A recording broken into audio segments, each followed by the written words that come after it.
Hello dear students, welcome in ASC starter. Dear students, इस video में मैं आपसे असेसमेंट वर्कशीट 11 मैथमेटिक्स की क्लास 9 की 29 दिसंबर की डिस्कस करने जा रहा हूँ।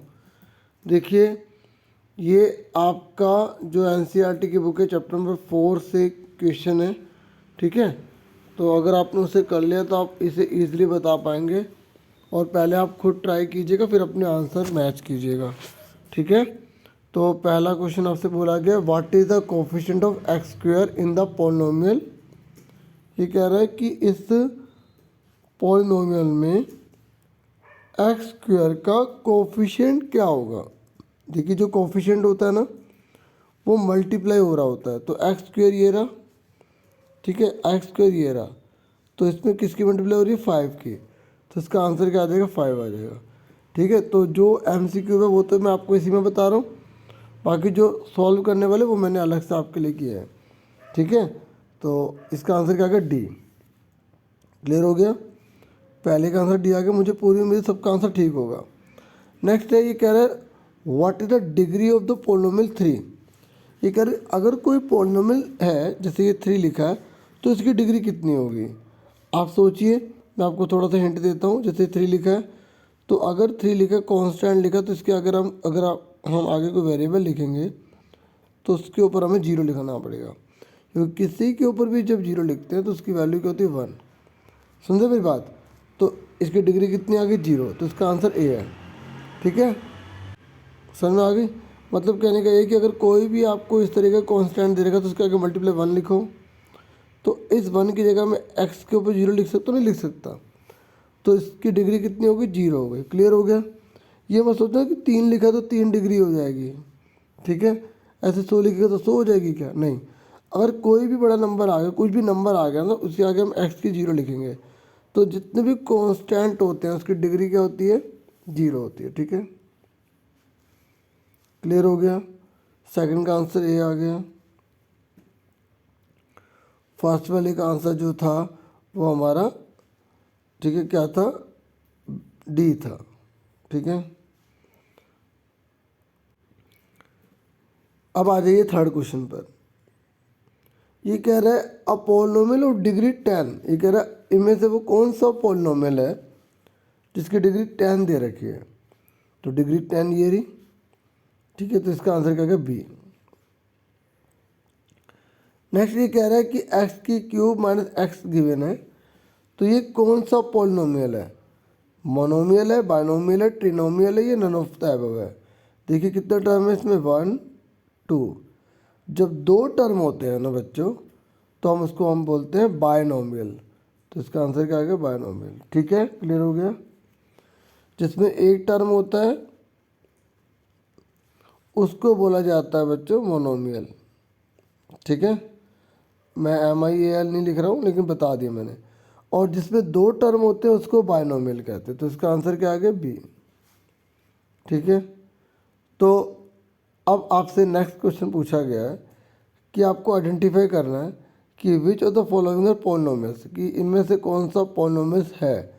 तो आपको उसके आगे यस या नो लिख देना है। जो है उसके आगे यस, जो नहीं है उसके आगे नो, ठीक है। देखिए, जब एक्स के ऊपर होल नंबर नहीं आता, कहने का मतलब है अगर उस पर माइनस आ जाता है, अगर ये अपॉन में हो जाता है, ये एक्स के ऊपर ये रूट आ जाता है, ठीक है। तो क्योंकि रूट का मतलब भी क्या है, 1/2 है। मतलब अगर पूरा कंप्लीट नंबर नहीं आ रहा, होल नंबर नहीं आ रहा, तो हम उसे पोलिनोमियल क्या कहेंगे, नहीं है वो। तो ये पोलिनोमियल है और ये पोलिनोमियल नहीं है। तो जब आप ये क्वेश्चन लिखेंगे, इसके आगे तो आप लिख देंगे नो, इसके आगे आप लिख देंगे यस। अब जो मैंने करा हुआ है ना, आप उसको देख लो 5 तक के क्वेश्चन, फिर आगे करेंगे, ठीक है। देखो, ये मैंने आंसर आपके लिए लिखे हुए हैं, ठीक है, लेकिन समझाना भी है, तो इसलिए मैं आपको समझा भी रहा हूँ। क्लियर होगा डी स्टूडेंट यहाँ तक आपको। अब हम करेंगे 6 क्वेश्चन। 6 क्वेश्चन में बोला गया है कि आपको इसके 0 निकालने हैं, ठीक है। तो जब हमें 0 निकालने होते हैं तो इस px की जगह हम 0 लिख देते हैं, ठीक है। जैसे हमने -x+5 लिखा, अभी मैं आपको दिखाता हूँ कैसे करना है, एक बार समझ लो।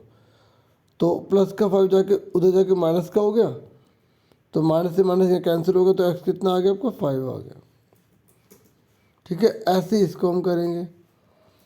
2t माइनस 5 इजिकल टू में 0 है, तो 2t इजिकल टू में 5 हो जाएगा, तो t इजिकल टू कितना आ जाएगा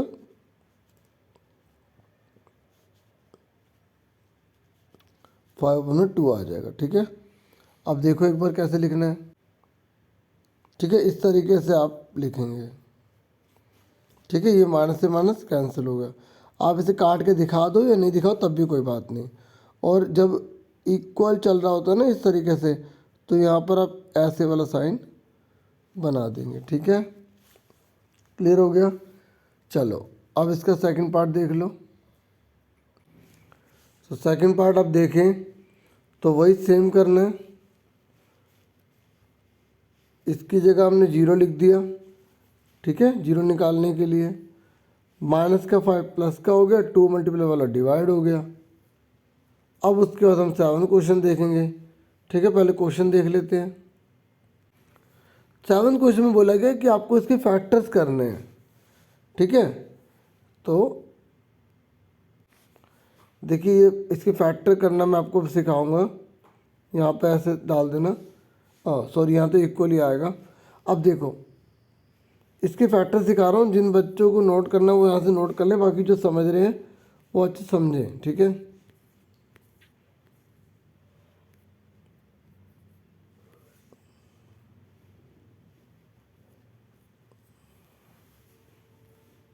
x square minus 4x minus का 12 है।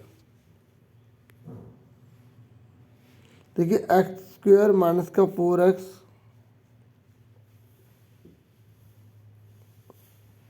माइनस का 12 है, तो 12 की इसमें मल्टीप्लाई करो, यहाँ 1 मान लो। 12 1 जो 12 होता है। 12 किसके टेबल में आता है? 4 3 12 होता है, 6 2 12 होता है। ठीक है, तो इनमें से कौन सा पेयर है जो घटाने पर 4 ले आए?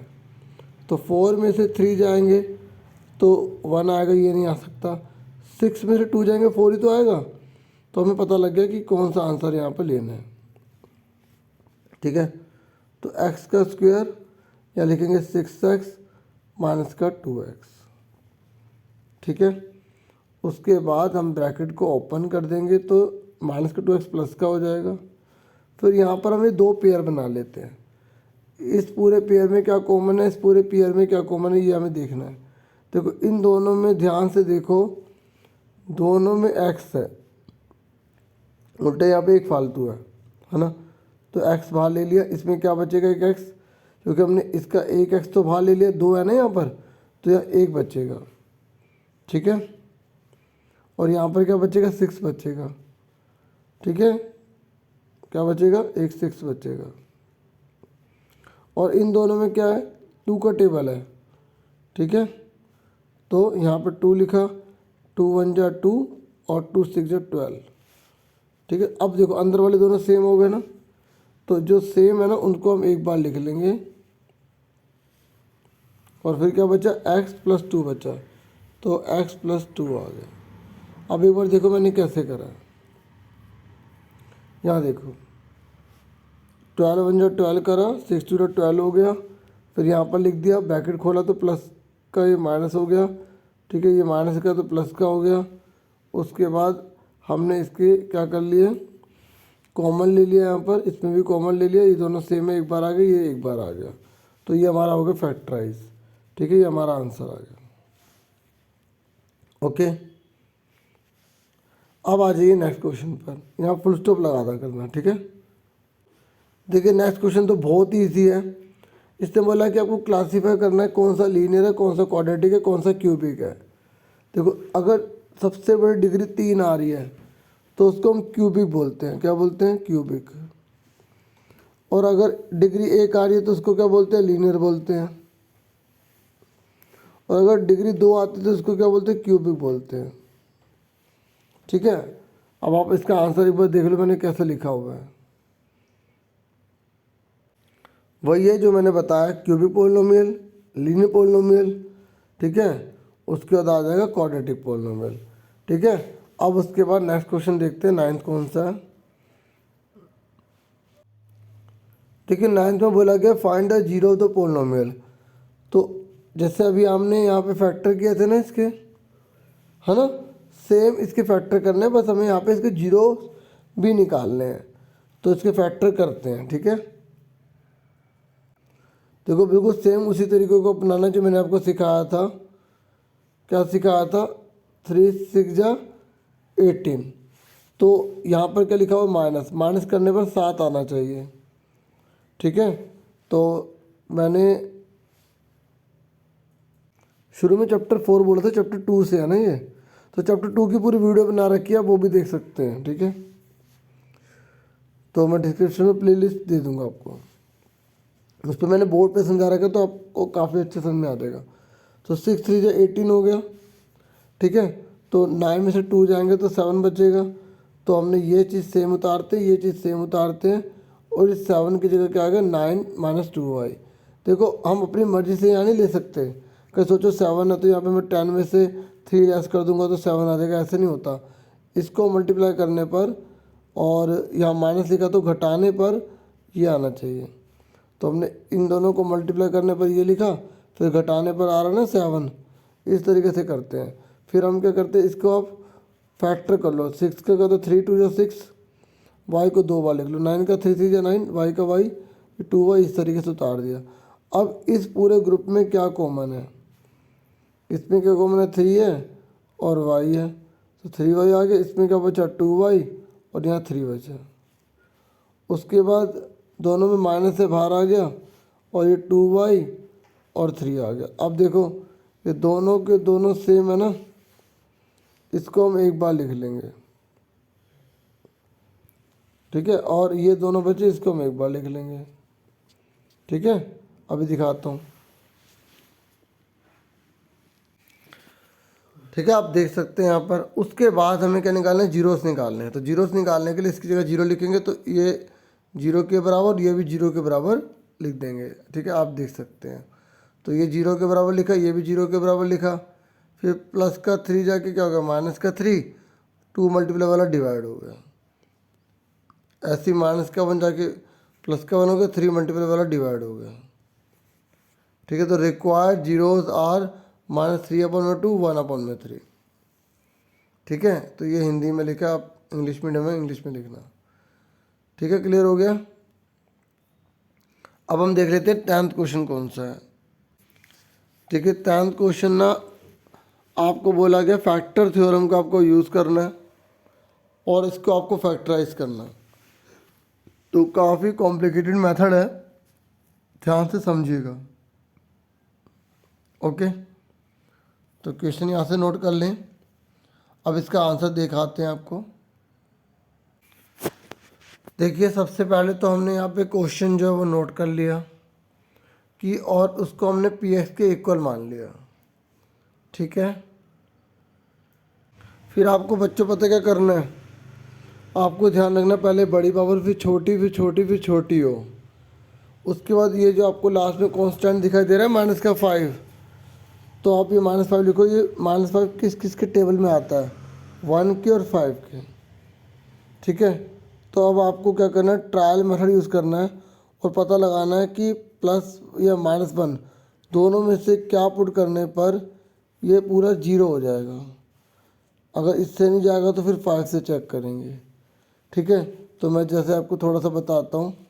ठीक है, आप देखिए, जैसे इस x की जगह मैंने 1 पुट करा, तो ये हो गया 1 की 3।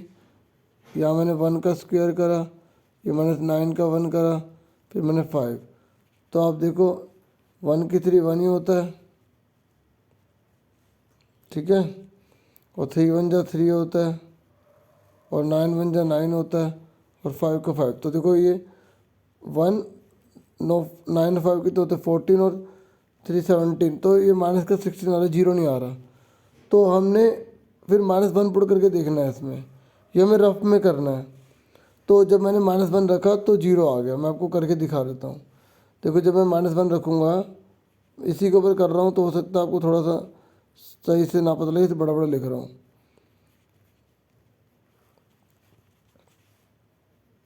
अब देखिए, -1 की पावर ओड है, तो माइनस का 1 आ गया, माइनस का 3 है, माइनस का 1 है, तो यहाँ पे क्या हो जाएगा? -3 रहेगा। उसके बाद ये -9 -1 है, तो ये प्लस का हो गया, ये माइनस का 5 आ गया।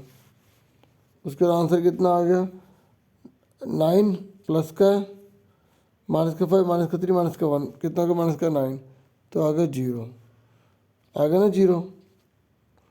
तो इस तरीके से हमें रफ में चेक करना होता है, ठीक है। तो मैंने चेक करा तो 0 आ गया। उसके बाद हमारा क्या आ गया, अभी देखो जब x is equal to minus का 1 0 आया तो माइनस का 1 जाके क्या हो जाएगा प्लस का 1। तो हम ये लिखेंगे x प्लस 1 जो है फैक्टर है पी एक्स का। अब आपको पता है क्या करना होगा, थोड़ा सा कॉम्प्लिकेटेड है बच्चों। आपको क्या करना होगा, ठीक है, थोड़ा ध्यान सुनना। आपको यहाँ पर x प्लस 1 के फैक्टर करने होंगे, ठीक है, सब में कॉमन लेना होगा। तो पता है कैसे करेंगे आप, सबसे पहले आप इन दोनों में देखेंगे कि x प्लस 1 कॉमन जो है वो कैसे बचेगा। सुन रहे हैं, देखो ये हमने x की क्यूब लिखा, ठीक है। अब ये 3x का स्क्वायर है, तो अगर मैं इसको x स्क्वायर प्लस का और माइनस का 4x स्क्वायर लिखूंगा तो घटाने पर माइनस का 3x स्क्वायर ही तो आएगा। इसमें से ये घटाऊंगा यही तो आएगा। एक इससे डिवाइड से भी कर सकते हैं, लेकिन हमें यहाँ पर फैक्टर थ्योरम से करना, तो आपको इस तरीके से करना पड़ेगा बहुत ज़्यादा सोच समझ के। तो क्योंकि देखो अगर मैं एक्स स्क्वायर यहाँ पे लिखूँगा, अगर एक और तरीका सिंपल सी बात आप सोचिए, देखिए आप x की 3 है, हमें x प्लस 1 चाहिए, तो x की 3 यहाँ पर x का स्क्वायर होगा और x की 3 में से x का स्क्वायर कॉमन लूँगा, x का स्क्वायर, तभी तो x प्लस 1 बचेगा। तो अब ऐसे भी सोच सकते हैं, ठीक है। नहीं तो आपको थोड़ा सा और कॉम्प्लिकेशन में सोचना पड़ेगा। कैसे कि जैसे यहाँ पर आपको x प्लस 1 लाना है, तो आप इस 4x स्क्वायर यहाँ पर लिखेंगे, एक एक्स स्क्वायर यहाँ पर लिख देंगे ताकि एक्स स्क्वायर में से 4x जाएगा तो माइनस का 3x स्क्वायर आएगा। देखो मैं आपको मुझे आसान लगता है, मैं आपको वही बताता हूँ कि देखिए यहाँ पे x की क्यूब दे रखा है, हमें x प्लस 1 लाना है, ठीक है। तो x की क्यूब में अगर मैं x का स्क्वायर प्लस में लिखूँगा तो इन दोनों में मैं कॉमन लूँगा x का स्क्वायर, तो x प्लस 1 बचेगा, ठीक है। तो अब जब मैंने यहाँ पर x स्क्वायर लिख लिया, लेकिन एक्चुअल में यहाँ तो माइनस का 3 है ना, तो मुझे यहाँ पे माइनस का 4 लिखना पड़ेगा, क्योंकि 4 में से 1 जाएगा तो माइनस का 3 बचेगा। उसके बाद अभी माइनस का 4 आ गया, क्योंकि मैंने फालतू लिया ना, जब एक प्लस का लिया तो माइनस का भी एक फालतू लेना पड़ेगा ताकि कट जाए तो वही रहे। उसके बाद जो मैंने यहाँ पर क्या किया है, यहाँ पर 9 दे रखा है, ठीक है, क्या दे रखा है 9। तो मुझे यहाँ पर भी क्या चाहिए, x प्लस 1 चाहिए। तो मैंने इस 9 में से 4x लिख लिया खाली, क्योंकि इन दोनों में मैं क्या कॉमन लूँगा, 4x कॉमन लूँगा, माइनस का 4x कॉमन लूँगा, तो यहाँ x प्लस 1 बचेगा, क्योंकि मुझे यहाँ पर x प्लस 1 लाना है। ऐसी लास्ट वाला अपने आप ही सही हो जाएगा, क्यों, क्योंकि मैंने यहाँ 4 लिख लिए, 9 में से 4 लिख लिए तो बचे 5, 5 ये लिख लिए। अब इन दोनों में कॉमन लो, 5 माइनस का कॉमन लिए तो x प्लस 1 बचा। तो लास्ट वाला अगर वही x प्लस 1 आ जाता तो आपने बिल्कुल सही करा है, ठीक है। जैसे x प्लस 1 हो सकता है, x प्लस 2 हो सकता है। इससे थोड़ा सीखने में टाइम लगेगा, आपको थोड़ा सोचना पड़ेगा आपको कि आपको कॉमन भी लेना है और जो इक्वेशन है वो भी गड़बड़ ना हो। क्योंकि देखो अब 4 मैंने इस तरीके से इसको एक्सपेंड किया, इस तरीके से एक्सपेंड किया कि 4 में से अगर 1 जाएगा तो माइनस का बचेगा, ऐसे ही 5 और 4 को ऐड करूँगा तो यहाँ पर माइनस का 9 ही आएगा, इस तरीके से। अब आप देखो तीनों में x प्लस 1 है, तो ये बाहर आ गया और बचा के ये हमने यहाँ लिख दिया, ठीक है। अब उसके बाद ये जब हमने लिख दिया, अब हमें इसके फैक्टर करेंगे, क्या करेंगे, फैक्टर करेंगे, ठीक है। तो जब हम इसके फैक्टर करेंगे तो स्प्लिटिंग मेथड करेंगे, वही 5 1 जा 5 होता है, तो माइनस करने पर 4 आ जाए तो 5 मल्टीप्लाई 1, ठीक है। तो ये हमने 2 पेयर बना लिए, इसमें हमने क्या करा, कॉमन ले लिया, ठीक है। x माइनस 5, फिर यहाँ कुछ नहीं तो 1 ले लिया, ये पूरा सेम आ गया, ठीक है। ये मैं दोबारा इस पर एक्सप्लेन नहीं कर रहा, मैंने ऑलरेडी इसके क्वेश्चन करवा रखे हैं, ठीक है, x-5 और ये x+1 आ गया। ठीक है, तो इस तरीके से इसके जो फैक्टर क्या आ गए, एक तो हमने ऑलरेडी निकाल दिया था। ठीक है, एक हमने ऑलरेडी इस तरीके से निकाल दिया था ये वाला। ठीक है, दूसरा हमने जब ये गेट किया तो दो हमने इससे निकाल दिए। ठीक है, और ये हमारे तीनों आंसर आ गए। और यहाँ पर आप इक्वल लगा लेना। ठीक है, तो इस तरीके से पूरी की पूरी मैंने असेसमेंट वर्कशीट समझा दी है। मुझे पूरी उम्मीद है समझ में आ गया होगा। हो सकता है लास्ट वाला क्वेश्चन आपको कुछ प्रॉब्लम प्रोवाइड करे, लेकिन आप उसे 2-3 बार सुनना मैं क्या है क्या आ रहा हूँ। ठीक है, तो इसमें चलो मैं एक बार और बता रहा हूँ जिनका हो गया। ठीक है, कोई बात नहीं। ठीक है, देखो x+1 है ना, ये x+1 है, तो हमें इसमें x+1 को, ठीक है, कॉमन लेना पड़ेगा। तो x की 3 से शुरू करेंगे, तो x की 3 और x की 2 लिखेंगे तभी x+1 कॉमन आएगा। अब यहाँ पर माइनस का 3 दे रखा है और मैं चाहता हूँ कि इसको सोल्व करने पर यही आए, तो मुझे यहाँ पर 4 लेना पड़ेगा, क्योंकि अभी तो आप देख रहे हैं कैसे लिखा है, लेकिन जब आप इसे करेंगे ना तब आपको पता लगेगा कैसे करना है। ठीक है, सुनने मेरी बात। तो यहाँ पर मैंने अगर x का स्क्वायर लिखा, क्यों? क्योंकि मुझे x+1 लाना है। तो यहाँ पर मुझे 4 लिखना पड़ेगा, क्योंकि 4 में से 1 जाएगा, 4 में से प्लस का 1 है, माइनस का 4 जाएगा, तो माइनस का 3 बचेगा। तो ये माइनस का 3 बचाने के लिए मुझे यहाँ 4 लिखना पड़ेगा। उसके बाद अब मुझे फिर एक इनमें कॉमन लेना है x+1, तो मुझे इसमें से क्या लेना पड़ेगा, 4x लेना पड़ेगा, क्योंकि 4x कॉमन आएगा तभी x और 1 बचेगा। ऐसे ही अब लास्ट में, क्योंकि 9 में से माइनस के 4 से चले गए तो माइनस के 5 बचे, ये उतारा, और इनमें कॉमन लिया तो अगर x+1 आ गया तो मैंने सही किया है। इस तरीके से है ये। ठीक है, 1-2 बार वीडियो को सुन लेना, 2-3 बार, और पूरे गौर सुनना जो बच्चे सीख रहे हैं। ठीक है, बाकी जिनको आता है well and good. Thank you for watching and listening carefully. Take care yourself dear students. Channel को सब्सक्राइब जरूर कर देना।